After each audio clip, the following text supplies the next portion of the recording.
Assalamualaikum warahmatullahi wabarakatuh. Cita-cita atau obsesi menghukum Abu Nawas sebenarnya masih bergejolak. Namun Baginda merasa kehabisan akal untuk menjebak Abu Nawas. Seorang penasihat kerajaan kepercayaan Baginda Raja menyarankan agar Baginda memanggil seorang ilmuwan atau ulama yang berilmu tinggi untuk menandingi Abu Nawas. Pasti masih ada peluang untuk mencari kelemahan Abu Nawas. Menjebak pencuri harus dengan pencuri dan ulama dengan ulama. Baginda menerima usul yang cemerlang itu dengan hati bulat. Setelah ulama yang berilmu tinggi berhasil ditemukan, Baginda Raja menanyakan cara terbaik untuk menjerat Abu Nawas. Ulama itu kemudian memberitahu cara-cara yang paling jitu kepada Baginda Raja. Baginda Raja manggut-manggut setuju. Wajah Baginda tidak lagi murung. Apalagi ulama itu menegaskan bahwa ramalan Abu Nawas tentang takdir kematian Baginda sama sekali tidak mempunyai dasar yang kuat. Tiada seorang pun manusia yang tahu kapan dan di bumi mana ia akan mati, apalagi tentang ajal orang lain. Ulama andalan Baginda Raja mulai mengadakan persiapan seperlunya untuk memberikan pukulan fatal bagi Abu Nawas. Siasat pun dijalankan sesuai rencana. Abu Nawas terjerembab ke lubang siasat sang ulama. Abu Nawas melakukan kesalahan yang bisa menghantamnya ke tiang gantungan atau tempat pemancungan.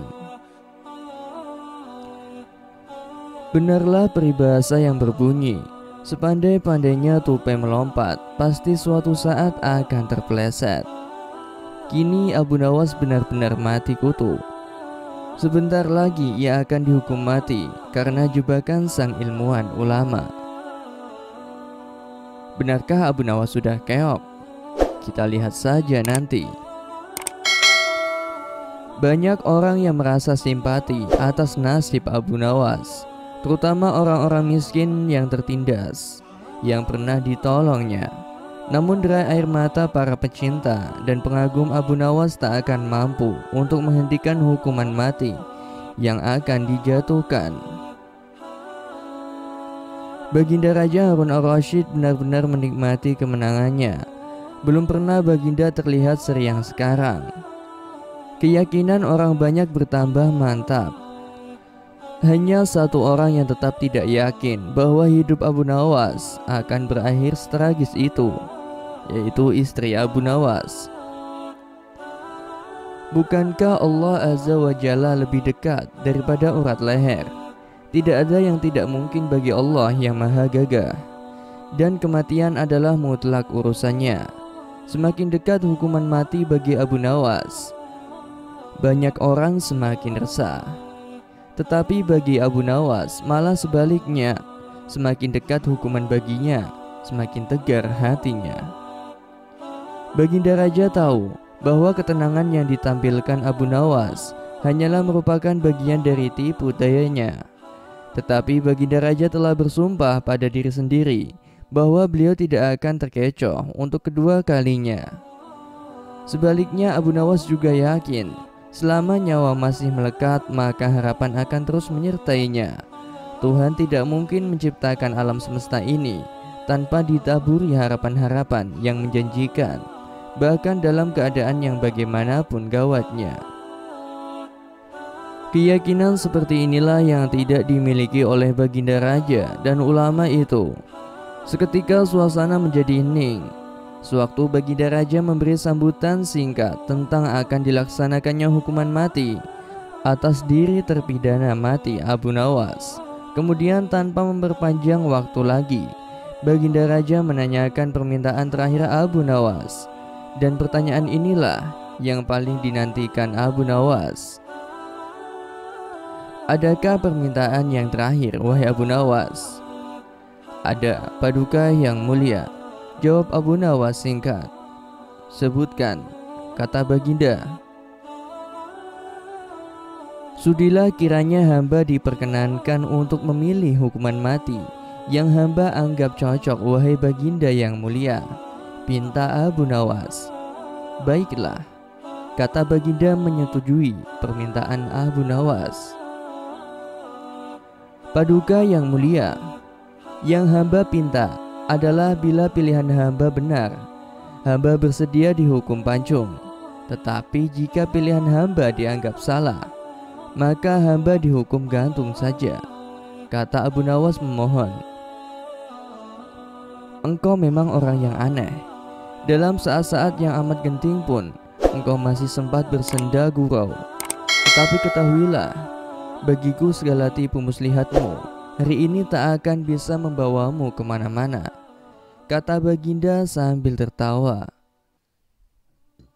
Hamba tidak bersenda gurau, paduka yang mulia, kata Abu Nawas bersungguh-sungguh. Baginda pun makin terpingkal-pingkal.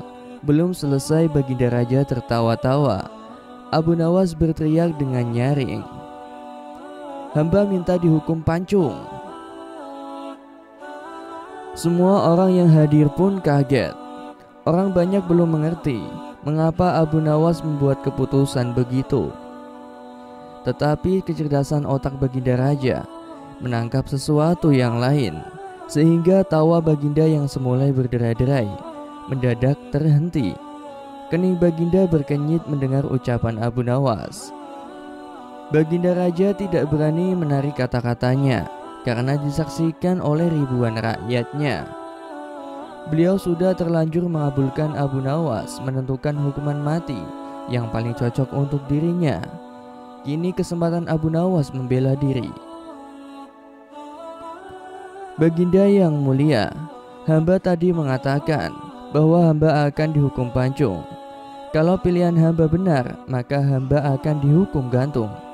Tetapi di manakah letak kesalahan pilihan hamba sehingga hamba harus dihukum gantung, padahal hamba telah memilih hukuman pancung? Olah kata Abu Nawas memaksa baginda raja dan ulama itu tercengang. Benar-benar luar biasa otak Abu Nawas ini. Rasanya tidak ada lagi manusia pintar selain Abu Nawas di negeri Baghdad ini. Wahai Abu Nawas, aku mengampunimu. Tetapi sekarang jawablah pertanyaan ini. Berapa banyak bintang di langit? Oh, gampang sekali itu tuanku. Iya, tapi berapa? 100 juta? 100 miliar? Tanya baginda. Bukan tuanku, cuma sebanyak pasir di pantai. Kau ini, bagaimana bisa orang menghitung pasir di pantai? Loh, bagaimana pula orang bisa menghitung bintang di langit? Baginda pun tertawa. Kau memang penggeli hati. Kau adalah pelipur laraku. Abu Nawas, mulai sekarang jangan segan-segan. Sering-seringlah datang ke istanaku. Aku ingin selalu mendengar lelucon-leluconmu yang baru. Siap baginda. Demikianlah kisah yang dapat saya sampaikan. Semoga bermanfaat dan dapat menginspirasi kita semua. Sampai jumpa lagi di cerita-cerita selanjutnya.